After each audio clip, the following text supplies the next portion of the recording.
2 weeks in a row talking a little TCU football. It's been a phenomenal year for them. They're trying to get into the college football playoffs. I think I'm allowed to say that at this point after beating Texas. Austin Flanagan joining us, the host of the Frog Pod podcast and former radio host at KTCU 88.7. What's going on, Austin? It's going well over here. Your big win on Saturday night for the Frogs in DKR, and you got a big one in Waco this weekend, but for now we're just enjoying being 10-0. Yeah, so let's talk a little bit about how the Frogs were able to do it, because not surprised that they won. How they won, how they limited the University of Texas. I mean, Bijan didn't have a big game. I mean, they were able to stop. Xavier Worthy didn't have a big game. Quinn Ewers had his struggles. How do they turn up the defense? Well, the more you watch the tape of it, you realize that this defense is they've played a full 4 quarters for the first time really all season. I mean, Joe Gillespie has preached that the way this 3-3-5 is going to work, it's going to be able to kind of be a bend, don't break. But in this game, it didn't bend at all. TCU was violent at the point of attack. They dominated the line of scrimmage early on. I believe there was a stat that came out that half of Texas's carries, the ball carrier was either met at the line of scrimmage or behind it. And for a Texas offensive line who had been rated so highly, especially in the run offense all year, that was huge for TCU. And it really spoke to the linebackers and Johnny Hodges getting Big 12 Defensive Player of the Year. He had one of his best games of his career, just run fitting and attacking the blitzes the way that Joe Gillespie wrote it up. Austin, what about on the flip side, though? Texas was able to limit the TCU offense, something we hadn't seen this season. What were they doing, or was it more TCU shooting themselves in the foot? Well, the initial reaction, you just watch it straight up is, and the point that was kind of be a concern, kind of the whole game was that TCU's interior offensive line is very good in both run and pass. The tackles are more so better at just run blocking.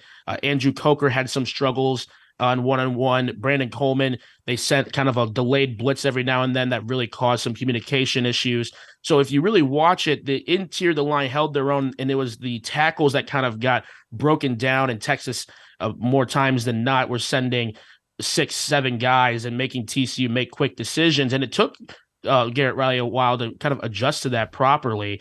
But eventually what ended up providing dividends for TCU was in the second half, they were able to just wear them out and just run the ball right up the middle on Texas. Texas had all the energy early, but they weren't able to sustain that energy, and TCU just shrugged away at them. Kendre Miller had almost 140 yards on the ground, over half of that being on one big play. But still, towards the end of the game, you saw it. TCU was able to literally just run right at Texas, and that proved to be the difference in the game. All right, what about when Texas does score with just under 5 minutes left? Obviously a defensive touchdown. What is the feeling?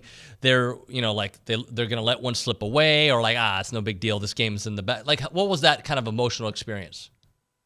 When I saw that, obviously, if you're a TCU fan, that's scary to you because the 2-score game to a 1-score game that late, and Texas didn't have momentum for quarters since then that play happened. So it was kind of a step back. It was like, is this really going to happen? But, TCU put themselves in the position, like I said, where they were able to wear Texas down and go to the run. And then the big play that kind of didn't really seal the game, but that kind of suppressed all the anxiety that any TCU fans had was when Max Duggan made a nice completion to Quentin Johnson on 3rd and 4.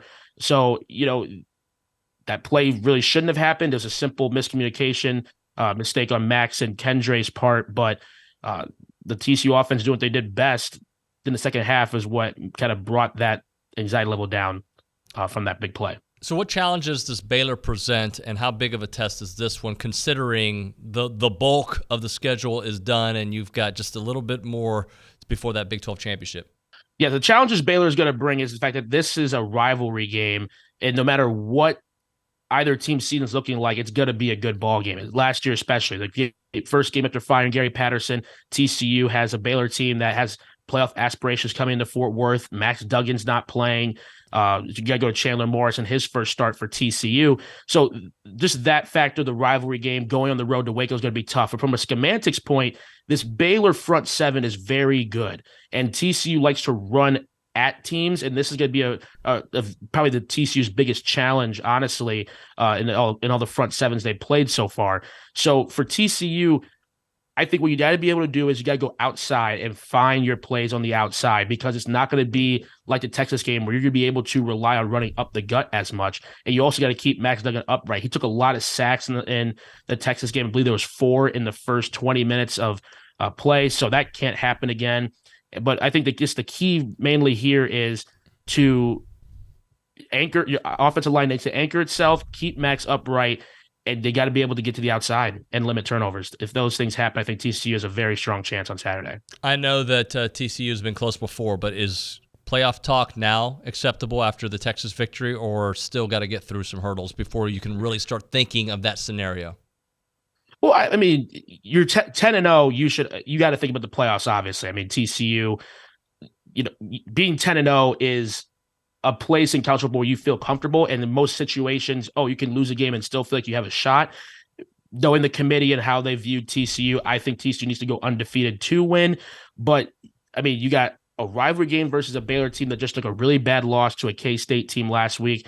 You got an Iowa State team at home the last week of the season. And then you got a Big 12 championship. And all 3 of the games TCU will be favored in my opinion. So if you're a TCU fan, you got to start thinking of flights to Phoenix or flights to Atlanta. No doubt about that. Hey, Austin, great work as always. Thank you so much. We'll talk to you soon. All right. Thanks, David.